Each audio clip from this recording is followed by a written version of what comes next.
They called it the Valentine's Day vanishing. A young woman walked into a February snowstorm and never came home. For 11 years, her family held on to hope while police chased ghosts through the streets of Manhattan. Then, in 2008, a photograph in a small-town newspaper changed everything. What investigators discovered wasn't a grave or a confession. It was a woman who didn't want to be found. This is the story of Katherine Marshall and the blizzard that erased her entire life. Before we begin, please subscribe to Greg's Cold Files for more stories where truth proves stranger than fiction. Part 1, February 14th, 1997. Greenwich Village, Manhattan, New York City. Valentine's Day arrived in New York with the kind of snowstorm meteorologists had been warning about for 3 days straight. By early afternoon, Mayor Giuliani had declared a state of emergency. Schools closed at noon. The subway system reduced service. The sanitation department deployed every plow they had, and still the snow fell faster than they could clear it. By evening, white drifts climbed halfway up parked cars, and the streets of Manhattan became strangely silent under their frozen blanket. Most businesses closed early that night, but Lantern Books, a 3-story independent bookstore tucked into a narrow building on Bleecker Street, stayed open. It was a point of pride for the owner, Martin Voss, a silver-haired German émigré who believed bookstores should be refugees in storms, both literal and metaphorical. On Valentine's Day, 1997, only 2 people worked the closing shift at Lantern Books. Martin himself, who left at 10 after making sure the heating system wouldn't fail overnight, and Katherine Marshall, the 22-year-old graduate student who'd agreed to close alone at 2 in the morning. Katherine, called Katie by everyone who knew her, was a familiar face in Greenwich Village. She'd grown up in Westchester County, but had fallen in love with the city during college at NYU, where she was finishing her master's degree in comparative literature. She worked at Lantern Books 3 nights a week, usually Wednesday through Friday. The job paid poorly, but came with unlimited reading privileges and the kind of quiet solitude she valued. Katie was serious, thoughtful, and a little shy.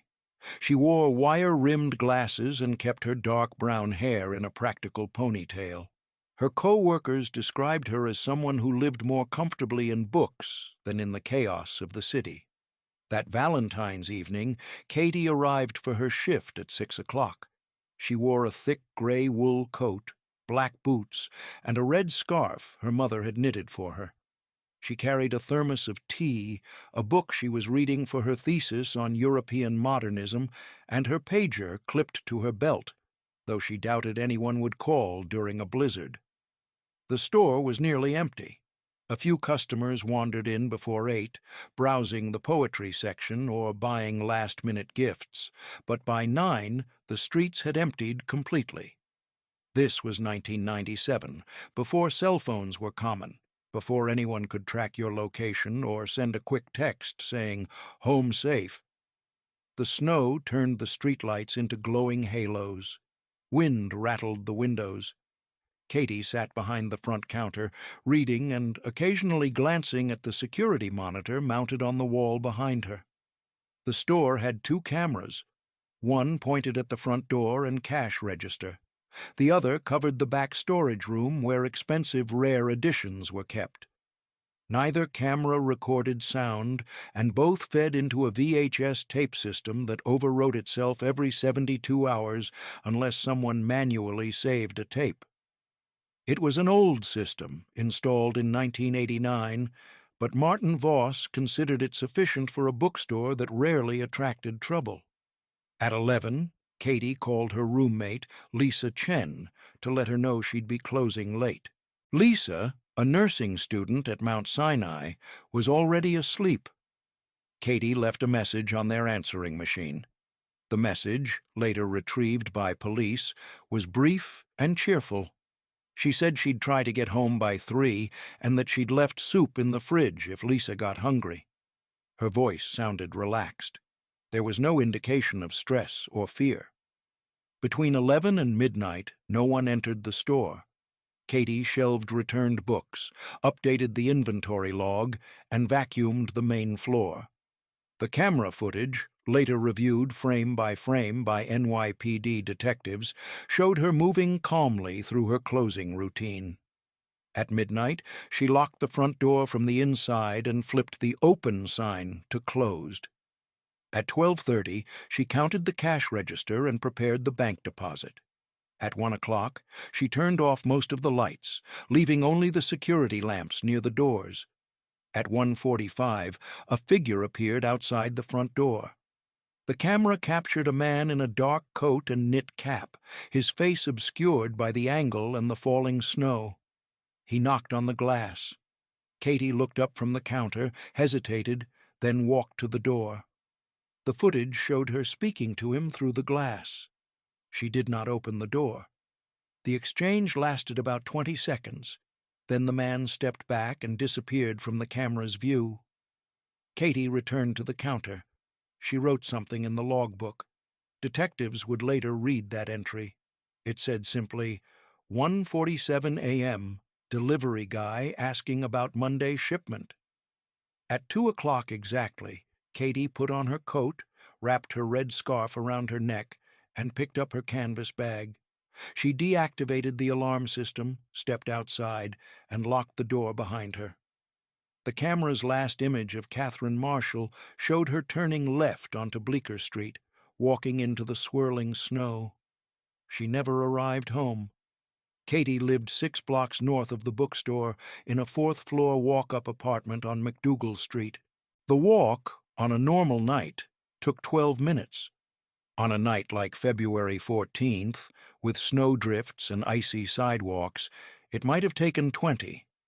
Lisa Chen woke at 7 the next morning for her shift at the hospital. She noticed immediately that Katie's bed was still made. At first, she assumed Katie had stayed somewhere else, perhaps with a friend or study partner. But by noon, when Katie still hadn't called or returned home, Lisa began to worry. She called Lantern Books.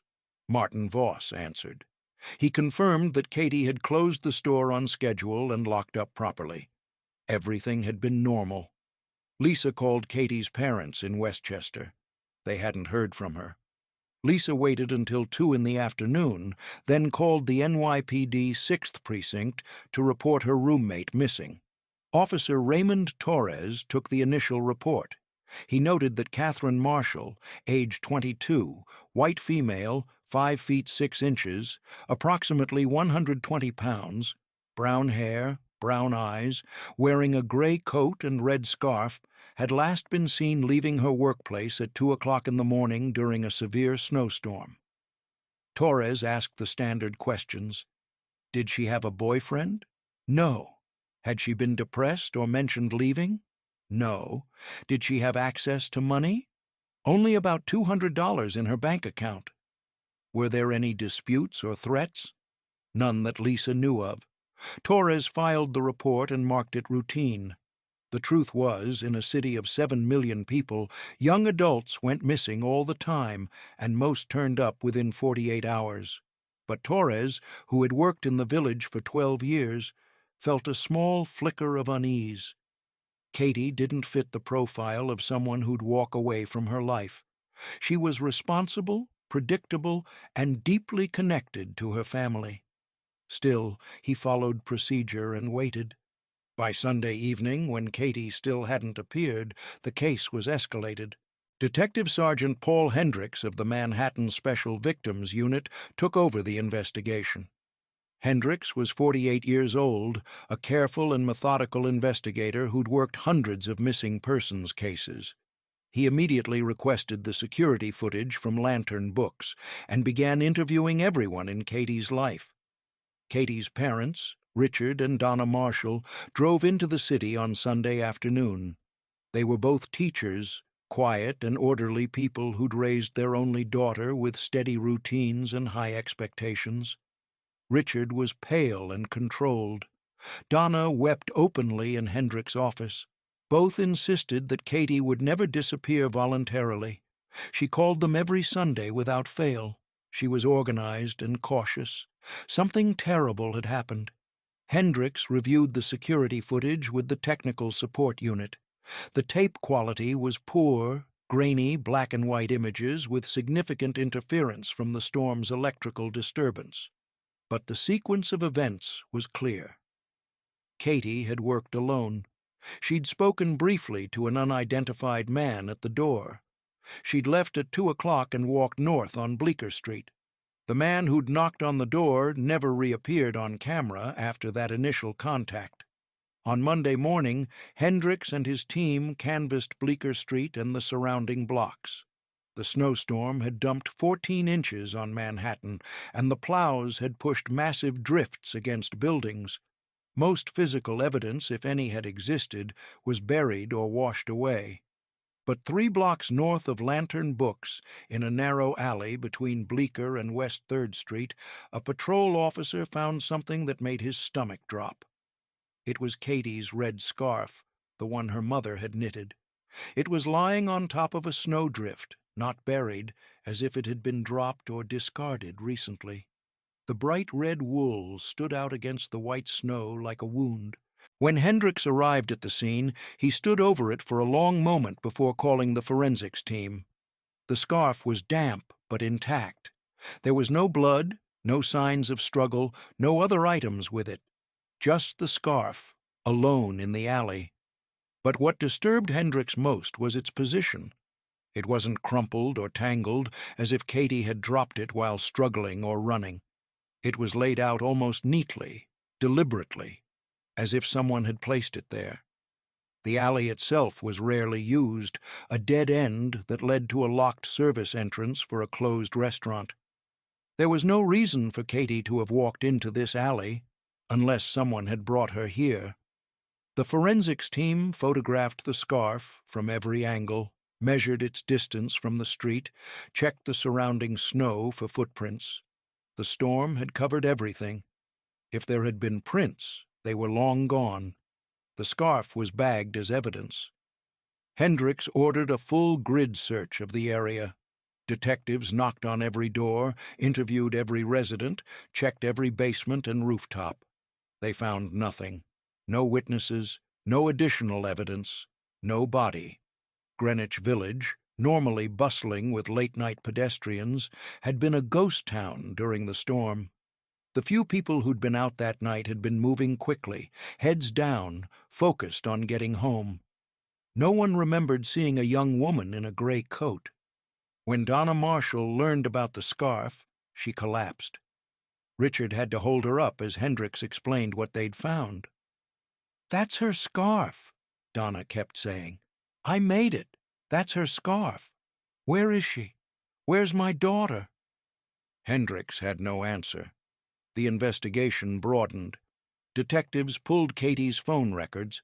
She'd made 3 calls in the week before she disappeared, all to family or friends. Nothing unusual. They reviewed her bank account. The last transaction was a $20 ATM withdrawal on February 13th. No activity since. They interviewed her professors at NYU. All described her as brilliant, quiet, and completely dedicated to her studies. None knew of any personal problems or threats. The NYPD also checked every hospital within a 100-mile radius. Emergency rooms, psychiatric wards, Jane Doe admissions. Nothing matched. They contacted the Port Authority, Amtrak, and Greyhound. No one matching Katie's description had purchased a ticket. They reviewed traffic camera footage from bridges and tunnels, though the coverage in 1997 was spotty at best. They checked credit card databases. Katie didn't own a credit card. They contacted the FBI to cross-reference her disappearance with similar cases. There were no matches. One theory emerged early. Perhaps Katie had suffered some kind of mental break, a dissociative episode triggered by stress. Her thesis deadline was approaching. She'd been working long hours. Maybe she'd walked into the snow and gotten disoriented, suffering from hypothermia or confusion. But this theory collapsed under scrutiny. Katie showed no signs of mental illness. Her thesis advisor said she was on schedule and confident. Her roommate said she'd been in good spirits. And most importantly, there was no body. If Katie had wandered into the snow and died of exposure, searchers would have found her within days. Martin Voss, the bookstore owner, was interviewed extensively. He provided a list of everyone who had access to the store, including part-time employees and delivery drivers. Hendricks and his team began working through the list systematically. First was David Kellerman, a 19-year-old NYU student who worked part-time shelving books. He'd been at a party in Brooklyn the night Katie disappeared, with 20 witnesses who confirmed his presence. Cleared. Second was James Rourke, a regular customer who came in 3 times a week and always talked to Katie about poetry. Hendricks found this suspicious. Rourke was 46, divorced, lived alone in a studio apartment on Christopher Street. He had no alibi for February 14th. He said he'd been home alone, reading. Detectives searched his apartment with his permission. They found shelves full of poetry books, a computer with no internet history related to Katie, and absolutely nothing incriminating. Rourke was devastated that he was even considered a suspect. His hands shook during the interview. Hendricks kept him on the list, but moved him down. Third was Bradley Townsend, a 34-year-old independent contractor who delivered books from a warehouse in New Jersey twice a week. Voss described him as reliable but odd. Townsend didn't say much. He always wore the same dark coat and knit cap. He'd worked for Lantern Books for about 8 months. When Hendricks asked if Townsend had ever interacted with Katie, Voss paused. "Now that you mention it," he said, "I saw them talking once. January, maybe. She was showing him a book. I remember because Bradley never talked to anyone." Hendricks pulled Townsend's employment records. He lived in Fort Lee, New Jersey, in a rented apartment above a hardware store. He had no criminal record, not even a traffic violation. He drove a white cargo van with New Jersey plates. On February 18th, 4 days after Katie disappeared, Hendricks and 2 detectives drove to Fort Lee to interview him. Meanwhile, a 4th name emerged. A doorman from a building near McDougal Street told detectives he'd seen a man acting weird near Katie's apartment building on February 13th, the day before she disappeared. The man had been standing across the street, just watching the entrance. The doorman couldn't provide a good description. White guy, maybe 30s, wearing dark clothes. It could have been anyone, or it could have been Townsend. Townsend wasn't home. His landlord, an elderly man named Carl Simmons, said Townsend had left on Friday, February 14th, saying he'd be away for a few weeks visiting family. He'd paid 2 months' rent in advance, which Simmons thought was odd, but appreciated. Simmons gave Hendricks permission to enter the apartment. The apartment was small and sparsely furnished. A single bed, a table, 2 chairs, a television. The closet was nearly empty, just a few wire hangers. The refrigerator had been cleaned out. It looked like someone had left in a hurry, but had taken the time to pack carefully and erase their presence. The bathroom held no toiletries. The trash can was empty. Even the dish rack was bare. Hendricks found one item of interest: a book from Lantern Books, a used copy of The Collected Poems of W.B. Yeats, with a receipt dated January 18, 1997. The receipt showed it had been sold by K. Marshall. Written in pencil on the inside cover, in neat handwriting, were the words, "For the quiet hours." Hendricks bagged the book as evidence and ordered a forensic team to process the apartment. They found nothing useful. No fingerprints that didn't belong to Townsend or his landlord, no blood, no signs of violence. The apartment was clean in a way that felt deliberate, as if someone had methodically removed every trace of themselves. Background checks on Bradley Townsend revealed a man with almost no footprint. He'd been born in Poughkeepsie, New York in 1963. His parents had died in a car accident when he was 19. He had no siblings. He'd worked a series of low-wage jobs, warehouse work, delivery driving, maintenance. He paid his taxes. He had a checking account with $643 in it. He owned no property. He'd never been married. He had no social media presence, though in 1997 that wasn't unusual. What was unusual was how invisible he was. Hendricks interviewed Townsend's former employers. All said the same thing: quiet, reliable, kept to himself, showed up on time, did his work, left. No one knew anything personal about him. No one had ever been to his apartment. No one had his phone number except for work purposes. One supervisor at the book warehouse said Townsend sometimes ate lunch alone in his van, reading. Another said he'd worked there for 2 years and never once called in sick. Hendricks requested a warrant to search for Townsend's van and expanded the investigation nationwide. The van was registered to him, but no one had seen it since February 14th.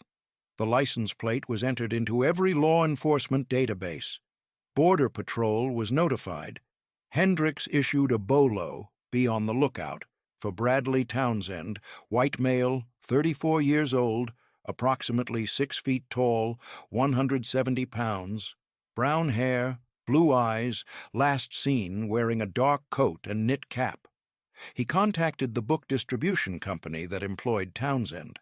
They confirmed he'd called on February 14th to quit without notice, citing a family emergency. He'd never collected his final paycheck. The pattern was clear and deeply unsettling. Townsend had disappeared on the same night as Katherine Marshall.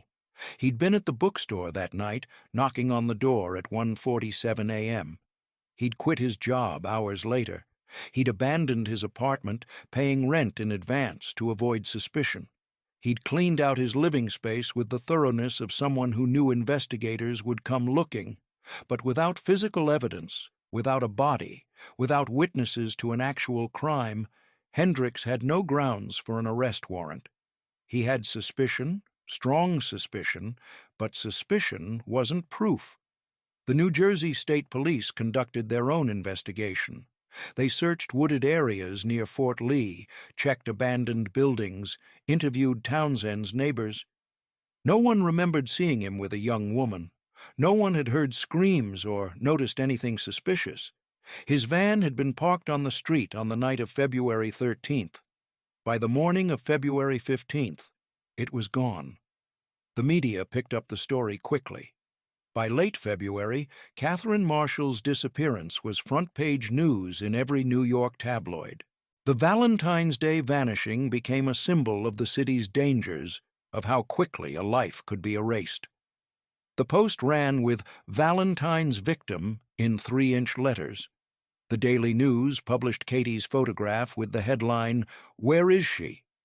Her photograph appeared everywhere, printed on flyers that blanketed Greenwich Village, broadcast on the evening news, posted on early internet message boards. The coverage was intense and sustained. Katie was exactly the kind of victim the media loved to cover. Young, educated, pretty in an approachable way. She looked like someone's daughter, someone's friend. She had a future. The narrative wrote itself. A brilliant graduate student, working late to pay for her education, walking home through a snowstorm, vanished without a trace. The city devoured the story. Tips flooded the NYPD hotline. In the first month alone, detectives logged over 400 calls. Psychics called claiming to see visions of Katie trapped in basements, buried in parks, held captive in warehouses across New Jersey. One woman from Queens called 17 times, insisting she had dreams about Katie being held in a farmhouse upstate. Detectives investigated. The farmhouse was a horse rescue operation run by a retired couple. Witnesses reported seeing Katie everywhere. A woman in Connecticut called to say she'd seen someone matching Katie's description working at a diner in Bridgeport. Hendricks drove there himself. The woman was 50 years old and had worked there for a decade. A man in Philadelphia claimed he'd sat next to Katie on a Greyhound bus. The timeline made it impossible. A couple in Boston swore they'd seen her walking through Harvard Yard in March. They were shown a photo lineup. They picked out a different woman entirely, someone who barely resembled Katie. The false leads were exhausting and cruel. Each one raised the Marshalls' hopes, only to crush them again. Donna kept a notebook where she recorded every tip, every sighting, every phone call. She filled 3 notebooks in the first 6 months. Richard drove to Connecticut, to Philadelphia, to Boston, following leads that detectives had already checked and dismissed. He showed Katie's photograph to strangers, asking, "Have you seen her? Have you seen my daughter?" Most people shook their heads and looked away, uncomfortable with his desperation. In April, a body was pulled from the East River near the Brooklyn Bridge. A jogger had spotted what looked like clothing in the water and called 911. Harbor Patrol responded. The body was female, approximately the right age, and had been in the water for several months. Decomposition made visual identification impossible. For 24 terrible hours, the Marshalls waited while the medical examiner ran tests. Donna couldn't eat. Richard couldn't sleep. They sat in their living room, holding hands, preparing for the worst. This, they told each other, might finally be the end. At least they would know. The DNA testing ruled it out. The body was a homeless woman in her 50s who'd apparently jumped from the bridge in January. Her family, contacted in Pennsylvania, confirmed her identity and claimed her remains. For most people, this would have been a tragedy. For the Marshalls, it was almost a relief, because it meant Katie might still be alive. But with each passing week, that hope became harder to sustain. Richard and Donna Marshall held a press conference on March 1st. Standing in front of cameras outside the 6th Precinct, Richard read a prepared statement. His voice shook, but he didn't cry. "Katherine is our only child. She's kind, brilliant, and loved by everyone who knows her. If someone has her, please let her go. If someone knows something, please call the police. We just want her home." Donna couldn't speak. She held Katie's photograph against her chest and stared at the cameras with the kind of hollow exhaustion that comes from weeks without sleep. The NYPD assigned additional resources to the case. Detectives interviewed over 300 people. They tracked down every delivery driver who'd worked in Greenwich Village that winter. They searched vacant buildings, subway tunnels, and the waterfront. They checked hospitals, morgues, and Jane Doe reports across the tri-state area. They found nothing. In April, a body was pulled from the East River near the Brooklyn Bridge. For 24 terrible hours, the Marshalls believed it might be Katie. DNA testing ruled it out. The body was a homeless woman in her 50s. By summer, the case had gone cold. Hendricks kept it open and continued following leads, but the leads had dried up. Bradley Townsend had vanished as completely as Katie Marshall. His van never appeared. His family, contacted through welfare records, said they hadn't seen him in years and had no idea where he might be. His bank account, containing $643, had never been touched. His Social Security number had never been used again. The most likely scenario in Hendricks' assessment was abduction, followed by murder. Townsend had likely killed Katie, disposed of her body somewhere it wouldn't be found, and then fled the state or the country. But without a body, without physical evidence, without witnesses to an actual crime, the case remained classified as a missing person. In November 1997, 9 months after Katie disappeared, the NYPD officially categorized the case as a cold case and reduced active investigation. Hendricks was reassigned to other cases. The file was moved to storage, but he couldn't let it go entirely. Every few months, he'd pull the file and review it, looking for something he'd missed. In March 1998, a hiker found skeletal remains in the Pine Barrens of New Jersey. The Marshalls held their breath for 3 days while forensic anthropologists examined the bones. They weren't Katie. They were a man in his 60s who'd been dead for over a decade.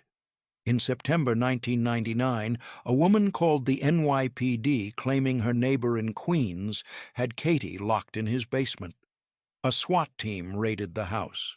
The basement contained nothing but old furniture and boxes of Christmas decorations. The woman was mentally ill and had made similar claims about other neighbors. In July 2001, a construction crew in Staten Island uncovered a shallow grave containing the remains of a young woman. The Marshalls drove to the medical examiner's office and waited.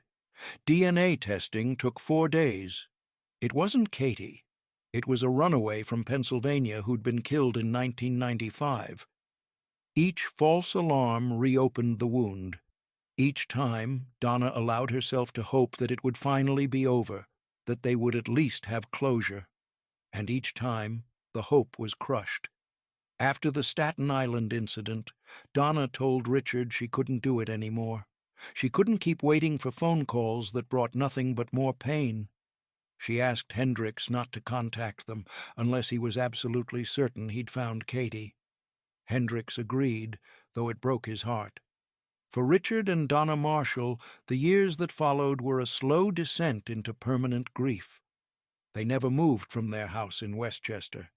They kept Katie's bedroom exactly as she'd left it, her books still stacked on the nightstand, her winter coat still hanging in the closet. Donna washed the sheets every month, even though no one slept there. Richard refused to let anyone sit in Katie's chair at the dining table. Every year on February 14th, they held a small memorial at a church near NYU. The attendance dwindled over time. In 1998, 50 people came. By 2005, it was just the Marshalls, Lisa Chen, and 2 of Katie's former professors. Donna carried Katie's photograph everywhere, laminated and tucked into her purse. She showed it to strangers in grocery stores, at gas stations, in doctors' waiting rooms. "Have you seen her? Have you seen my daughter?" Richard grew quieter and more withdrawn. He stopped grading papers with the same care.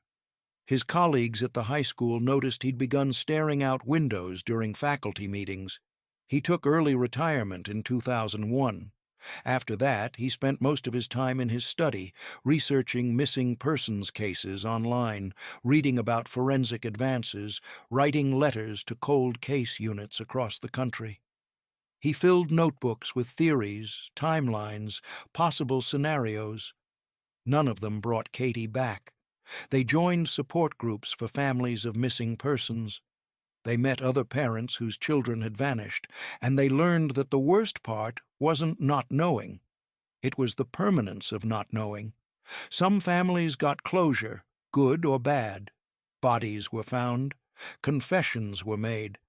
But the Marshalls existed in a limbo that never ended. Katie wasn't dead, but she wasn't alive either. She was simply gone. The financial strain was crushing. Richard and Donna hired 3 different private investigators between 1997 and 2003. Each one took their money and produced nothing. They spent over $40,000 chasing leads that went nowhere. They mortgaged their house twice. They stopped taking vacations. They stopped celebrating holidays. Christmas became unbearable. Thanksgiving was worse. In 2002, Donna suffered a breakdown. She was hospitalized for 3 weeks after she collapsed in a parking lot outside a police station, screaming that they weren't looking hard enough. The doctors diagnosed severe depression and prescribed medication. Richard drove her to therapy appointments twice a week for 2 years. She improved slowly, but the light never quite returned to her eyes. Lisa Chen graduated from nursing school and moved to California. She never forgot Katie. For years, she had nightmares about the snow, about walking home in a blizzard and turning around to find no one behind her. Martin Voss closed Lantern Books in 2003. He couldn't shake the association between his store and what had happened. The building was sold and converted into a wine bar. The security tapes were preserved in an NYPD evidence locker, but no one watched them anymore. Detective Hendricks retired in 2005. He'd worked thousands of cases in his career, but Katie Marshall's disappearance haunted him. He kept a copy of her file at home. Sometimes, late at night, he'd pull it out and review the evidence again, searching for something he'd missed. He never found it. By 2008, Katherine Marshall had been missing for 11 years.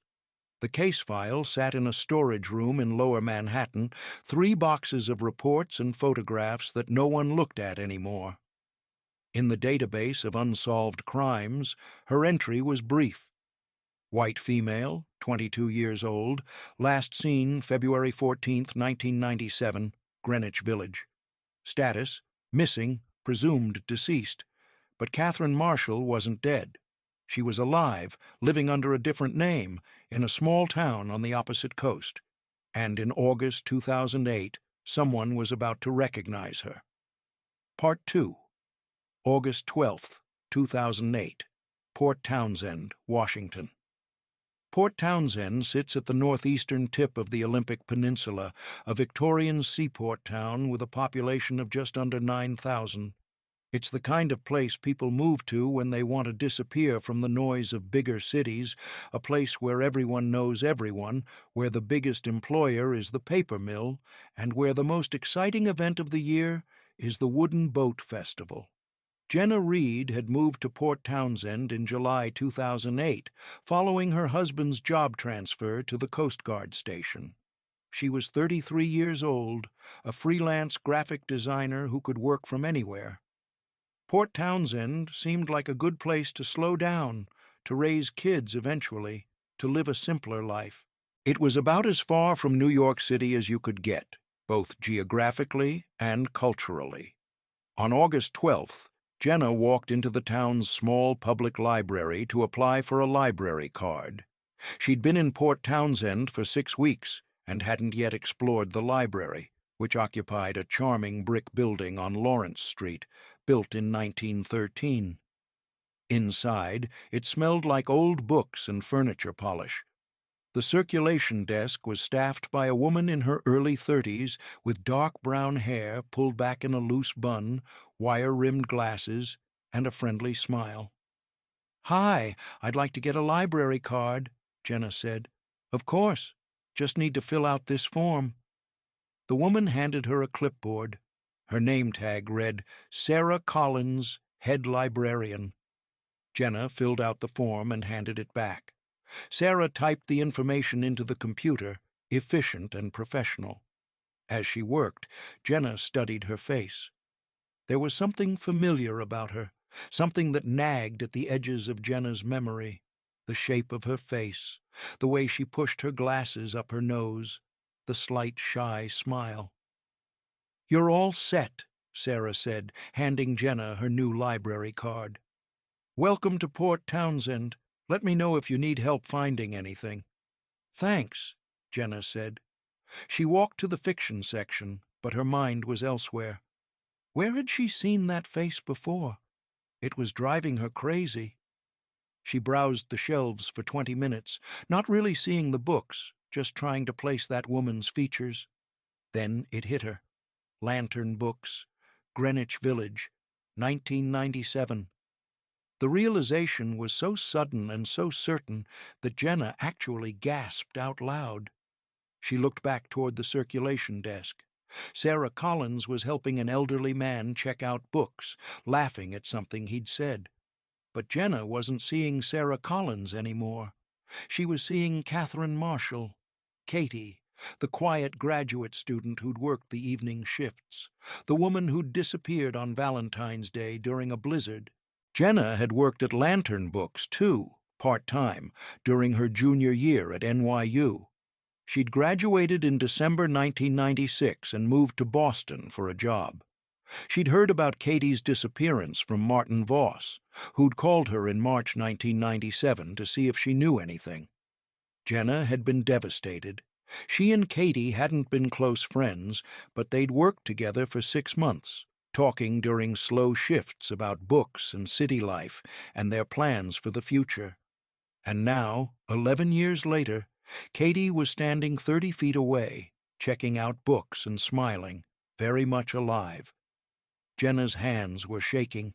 She put down the book she'd been holding and walked back to the circulation desk. The elderly man had left. Sarah was shelving returns behind the counter. "Excuse me," Jenna said. Her voice came out higher than normal. "This is going to sound strange, but did you ever live in New York?" Sarah looked up. Something flickered across her face. Fear? Recognition? It was gone in a second. "No," she said. "I've lived in Washington my whole life. Why do you ask?" "You just remind me of someone I used to know, someone from New York." Jenna watched Sarah's face carefully. "I get that sometimes," Sarah said with a small laugh. "I guess I just have one of those faces." "Yeah," Jenna said slowly. "I guess so." But she didn't believe it. Not for a second. Jenna left the library and walked straight back to her house. Her husband was at work. She sat at her computer and opened Google. She typed, "Katherine Marshall missing New York 1997. The results filled her screen. News articles, missing persons databases, Facebook groups dedicated to cold cases, and photographs. Dozens of photographs of Katie Marshall. Jenna compared them to her memory of the woman in the library. Same face shape, same eyes, brown and serious. The hair was different, longer now and styled differently. The glasses were similar but not identical. The woman was older, obviously, 11 years older. But it was her, Jenna was certain. She found the NYPD missing persons hotline and called. A dispatcher answered. Jenna explained who she was and what she'd seen. The dispatcher was polite, but clearly skeptical. "Ma'am, we get a lot of calls about Katherine Marshall. People see her everywhere. Are you absolutely sure?" "I worked with her," Jenna said. "I knew her. This isn't just someone who looks like her. This is her." "Okay, ma'am. I'm going to transfer you to the detective unit." Jenna was transferred 3 times. She told her story to 3 different people. Finally, she reached Detective Paul Hendricks, who was now a lieutenant, but still kept Katherine Marshall's case file on his desk. When Jenna said she'd worked at Lantern Books, Hendricks sat up straighter. "Tell me everything," he said. Jenna described the encounter in detail. The library, the name tag, Sarah Collins, the way the woman had reacted when asked about New York. Hendricks listened without interrupting. When she finished, he was quiet for a moment. "Ms. Reed, I need you to be very careful about this. If this is Katherine Marshall, we don't know what situation she's in. She might be in danger. She might be with someone dangerous. I need you not to approach her again. Can you do that?" "Yes," Jenna said. "I'm going to make some calls. Someone from the Seattle FBI field office will contact you. In the meantime, do not tell anyone about this. Not your husband, not your friends, no one. Understood?" "Understood." Hendricks hung up and immediately pulled the Marshall file. He stared at Katie's photograph for a long time. Then he picked up the phone and called the Seattle FBI. Within 48 hours, FBI Special Agent Nicole Vasquez was in Port Townsend. She was 36 years old, efficient and thorough, specializing in missing persons cases. She met with Jenna Reed at Jenna's house and reviewed everything. Then she went to the library. Sarah Collins was working. Vasquez entered as a regular patron, browsed the stacks, observed from a distance. She took several discreet photographs with her phone. She approached the circulation desk and asked for recommendations. Sarah was helpful and friendly. Vasquez thanked her and left. Back in her hotel room, Vasquez compared the photographs to Katie Marshall's file photos. She ran facial recognition software. The match probability was 91%, high enough to warrant further investigation. The next step was verifying Sarah Collins's identity. Vasquez pulled every public record, Sarah Collins had a Washington driver's license issued in 2000. She had a Social Security number issued in 1999. She owned a small house on F Street in Port Townsend, purchased in 2002. She was married to a man named David Collins, a carpenter. They had 2 children, ages 6 and 4. But here's where it got interesting. Sarah Collins's birth certificate was from 1975, making her 33 years old. That matched Katherine Marshall's age. Sarah Collins was born in Spokane, according to the records. But when Vasquez checked hospital records from 1975, there was no birth certificate for a Sarah Collins in Spokane. None in the entire state of Washington. The Social Security number had been issued in 1999 when Sarah would have been 24. It was possible to get a Social Security number as an adult if you'd never had one before, perhaps if you'd been born at home or had undocumented parents. But it was unusual. Vasquez dug deeper. Sarah Collins had no records before 1999, no high school transcripts, no college records, no employment history. It was as if she hadn't existed before 1999, just 2 years after Katherine Marshall disappeared. The evidence was circumstantial but compelling. Vasquez contacted the NYPD and requested a DNA sample from Katherine Marshall's family for comparison.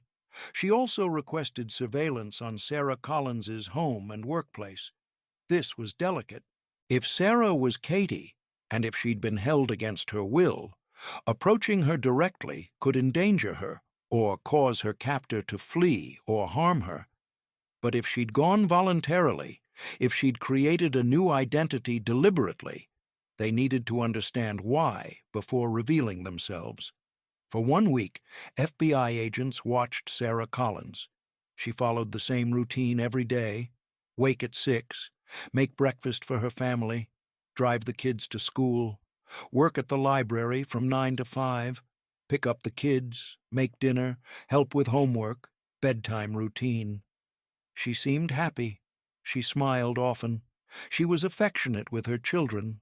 Her husband, David Collins, was attentive and kind. There was no sign of coercion, no indication that she was being held captive. But Vasquez noticed something. On August 18th, Sarah's routine changed. She looked over her shoulder more often. She checked the street before getting in her car. At the library, she seemed distracted, anxious. It was subtle, but it was there. Vasquez realized Sarah knew she'd been recognized. She knew someone was watching. On August 20th, Vasquez made the decision to approach. She couldn't wait any longer. If Sarah was planning to run, they needed to act. Vasquez drove to the library at noon when Sarah was alone at the desk. She walked up and placed her FBI badge on the counter. "Sarah Collins, my name is Special Agent Nicole Vasquez with the FBI. I need to speak with you privately." Sarah's face went pale. Her hands started to shake. She looked around the library as if searching for an escape route. Then her shoulders sagged. She nodded. They went to a small office in the back. Vasquez closed the door. For a long moment, neither woman spoke. "Your real name is Katherine Marshall," Vasquez said gently. "You disappeared from New York City on February 14th, 1997. Your family has been looking for you for 11 years. Sarah, or Katie, closed her eyes. When she opened them, tears were streaming down her face. "I knew someone would recognize me eventually," she whispered. "I just hoped it would take longer." "Are you here against your will?"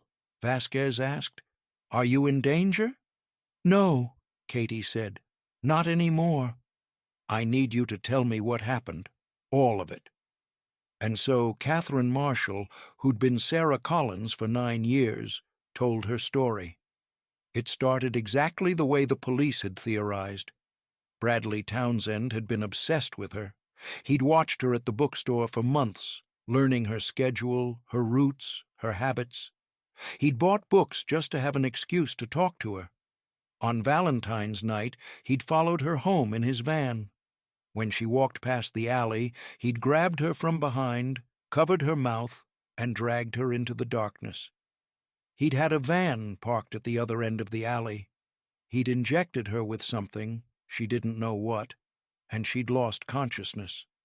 She'd woken up in a cabin in the Adirondack Mountains, 3 hours north of New York City. The cabin was isolated, miles from the nearest road.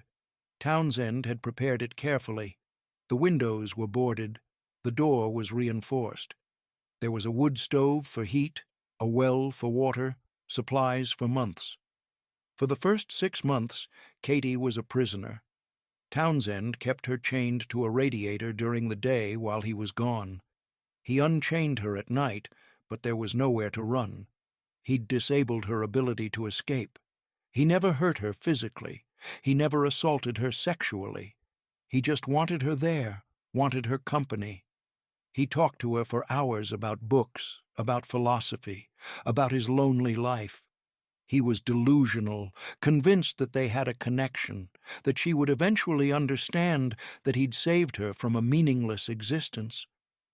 Katie tried to escape twice. Both times Townsend caught her.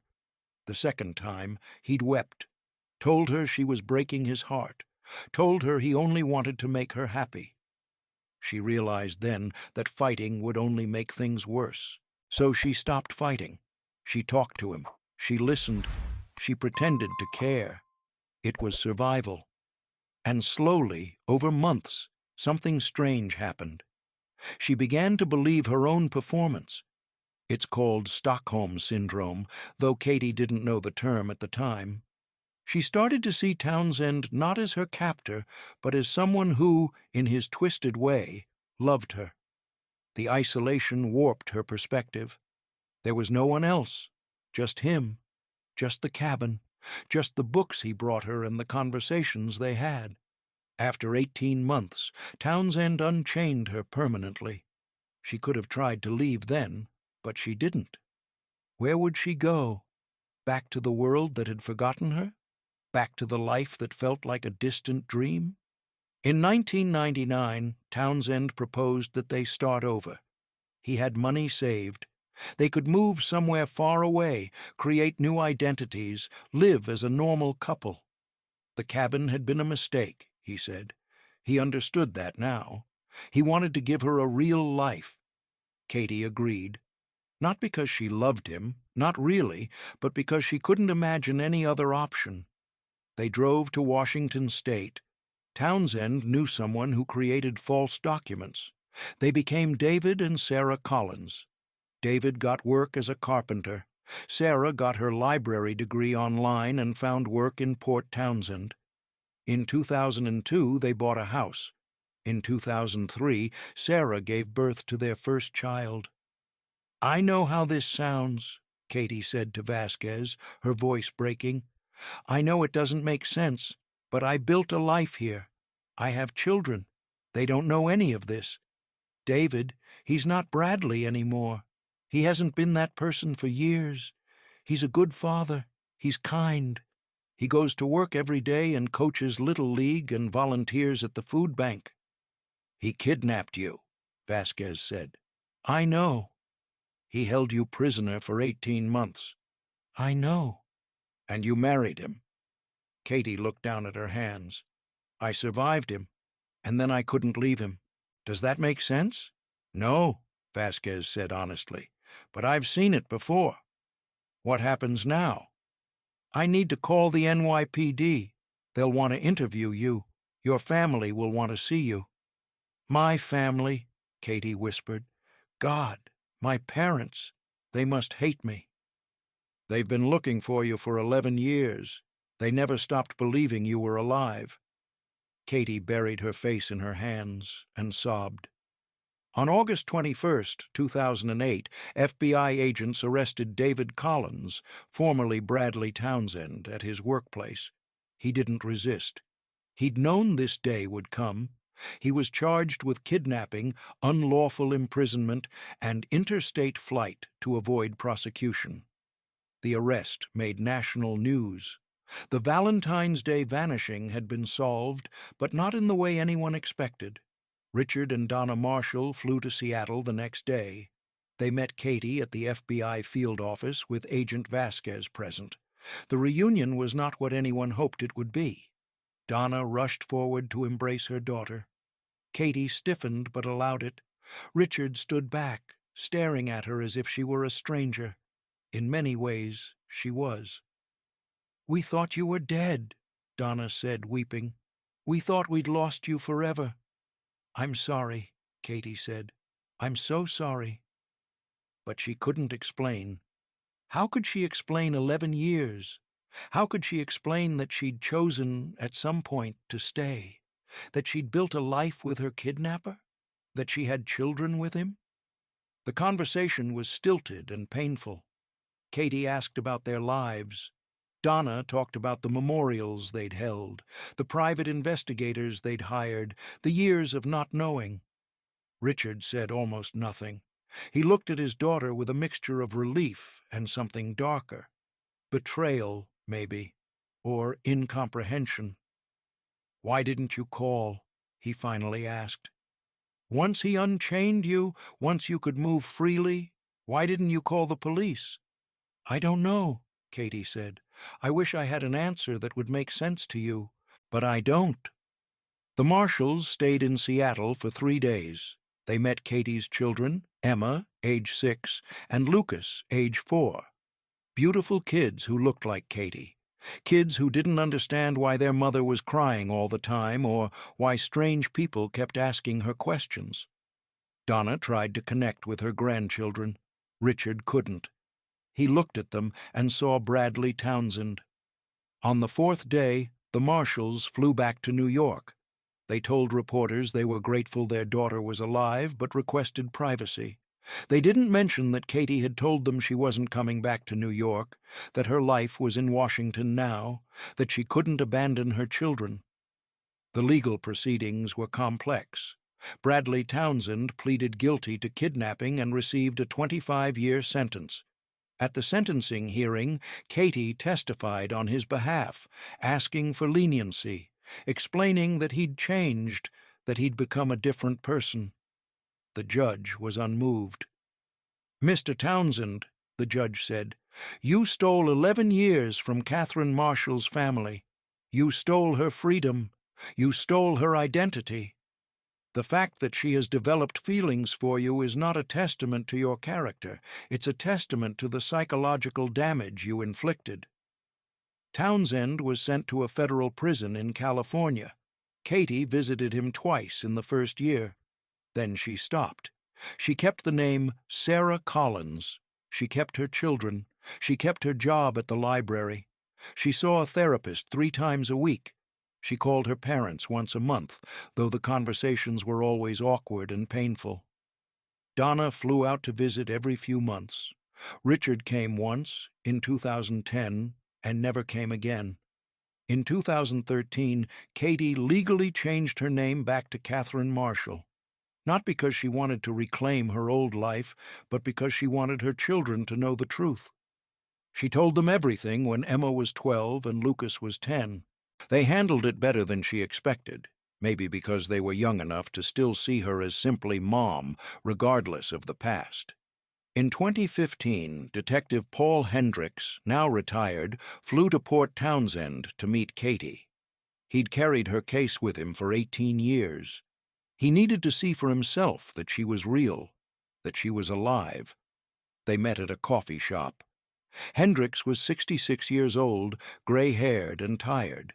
Katie was 40 years old, with lines around her eyes and a cautious way of speaking. They talked for 2 hours. Hendricks told her about the investigation, about the hundreds of tips they'd followed, about the bodies that weren't her. Katie told him about the cabin, about the years in between, about the impossible choices trauma forces you to make. "Do you hate him?" Hendricks asked. Katie thought for a long time. "I don't know what I feel about Bradley, but I love my children.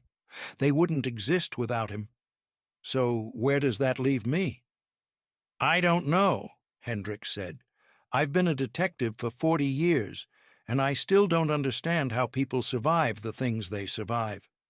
"Neither do I," Katie said. They parted as something like friends. Hendricks flew home and finally closed Katherine Marshall's case file. For the first time in 18 years, he didn't keep a copy on his desk. In 2017, Donna Marshall died of a heart attack.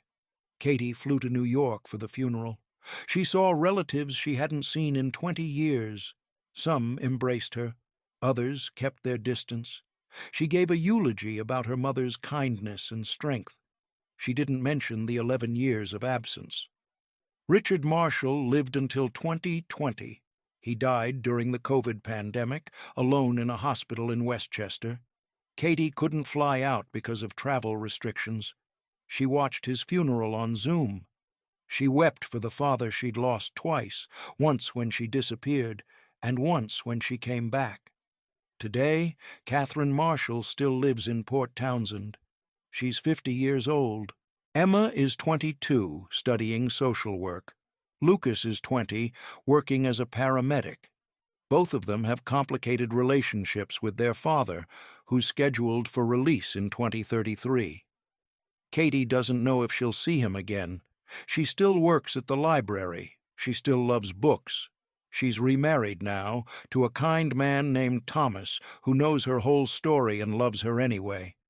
She speaks occasionally at conferences about trauma and Stockholm Syndrome, helping others understand the psychology of captivity.